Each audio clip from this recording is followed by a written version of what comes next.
Bonjour et bienvenue dans cette nouvelle vidéo, je suis Sébastien et je suis ravi de vous retrouver aujourd'hui pour une vidéo dans laquelle on va parler de financement et on va en particulier répondre à cette question: comment faire pour investir dans l'immobilier lorsqu'on n'a pas de CDI?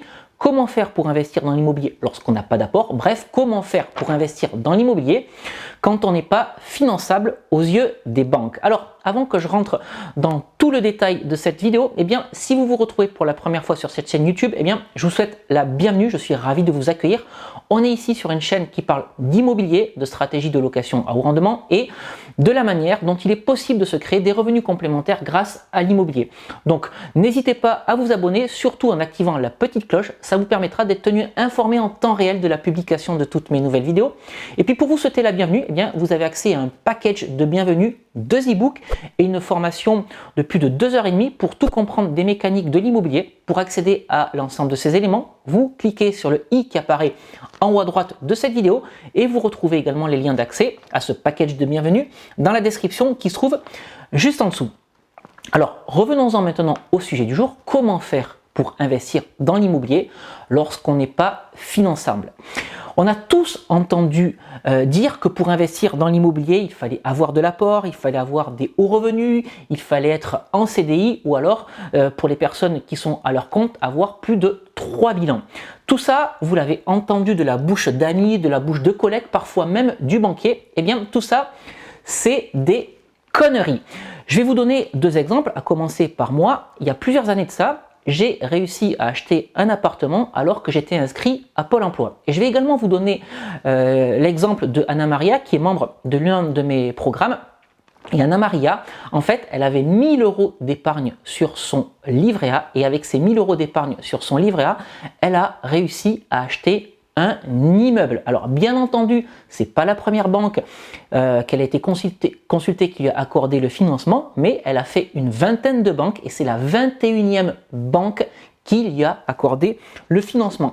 Je vais pas m'étendre plus longuement là-dessus, mais je voulais vous rappeler ces 2 exemples, ou vous citer ces 2 exemples pour vous expliquer que avoir des hauts revenus, avoir beaucoup d'apports, avoir un CDI ou 3 ans d'exercice pour les personnes qui sont à leur compte, c'est pas forcément quelque chose d'obligatoire. Et les exemples comme ça, je pourrais vous en citer plusieurs, mais ça ne ferait que confirmer ce que je viens de dire. Bref, retenez bien que pour investir dans l'immobilier, il n'y a pas forcément besoin d'avoir de l'apport ou un CDI.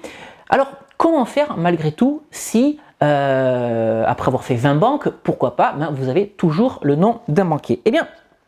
La solution pour pouvoir quand même investir dans l'immobilier, ça va être de s'associer avec une ou plusieurs personnes. Et en s'associant avec une ou plusieurs personnes, ça va vous permettre de profiter de la capacité d'emprunt de ces autres personnes.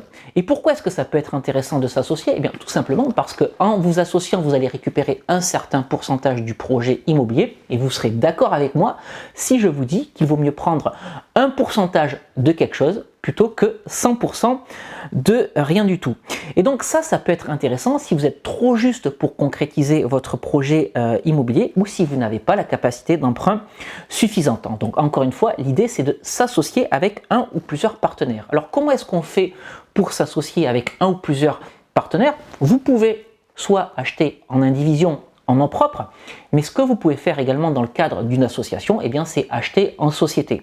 Acheter en société, ça veut dire quoi? Ça veut dire acheter au travers d'une société civile, comme une SCI, mais vous pouvez également acheter de l'immobilier au travers d'une société commerciale, comme une SAS ou une SARL. Et le gros avantage de ça, c'est que si vous êtes trop jeune, par exemple, si vous avez 18-20 ans, que vous êtes encore dans les études, que vous n'avez pas de capacité d'emprunt, vous pouvez profiter de la capacité d'emprunt de vos parents.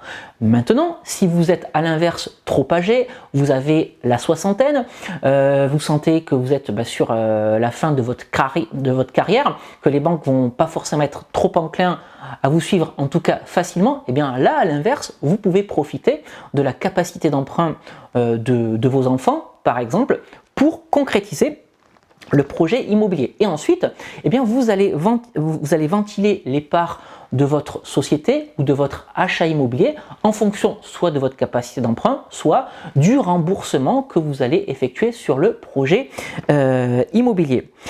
Et L'autre avantage d'investir en société, ou en tout cas de s'associer, au-delà de pouvoir profiter de la capacité d'emprunt d'autres personnes si vous êtes trop juste, mais c'est aussi de pouvoir aller chercher des projets de plus grande envergure. Imaginons que votre banque vous suive à hauteur de 300 000 euros. Vous pouvez quand même déjà faire pas mal de choses avec 300 000 euros. Vous pouvez acheter un studio, un T2, un T3. Dans certaines villes, vous pouvez même acheter plusieurs immeubles. Mais imaginons que vous tombiez sur une bonne affaire.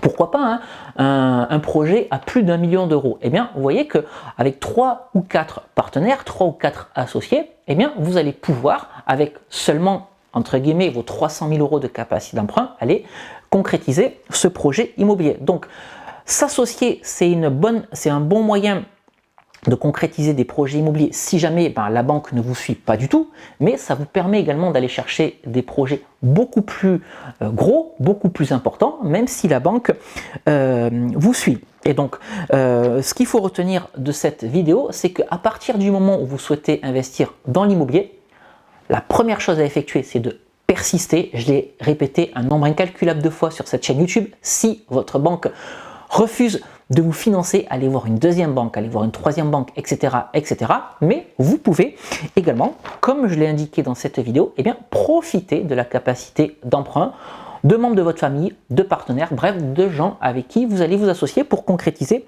votre projet immobilier. Et puis il y a un autre sujet dont je ne parlerai pas forcément dans cette vidéo, mais qui vous permet de toucher des loyers, des revenus complémentaires et donc de dégager du cash flow sans investir dans l'immobilier. C'est tout simplement en pratiquant la sous-location. C'est-à-dire que vous allez louer un appartement à un propriétaire et ensuite vous allez le sous-louer en utilisant des stratégies de location à haut rendement comme la location courte durée ou la colocation. Alors attention toutefois à la sous-location parce que vous ne pouvez pas normalement louer plus cher que le loyer initial, mais avec des baux spéciaux, c'est quelque chose qui devient possible. Attention, j'insiste, la sous-location est quelque chose de très très encadré, mais ça pourrait faire le sujet d'une autre vidéo. Eh bien, écoutez, je vous remercie d'avoir suivi cette vidéo. Si vous l'avez aimée, n'hésitez pas à la liker, n'hésitez pas à la partager. Indiquez-moi dans les commentaires si vous êtes déjà associé avec des personnes pour profiter de leur capacité d'emprunt ou pour aller chercher des projets immobiliers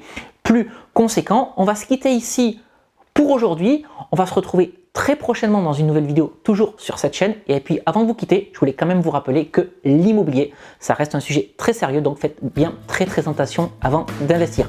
Je vous dis à très bientôt pour une nouvelle vidéo. Ciao!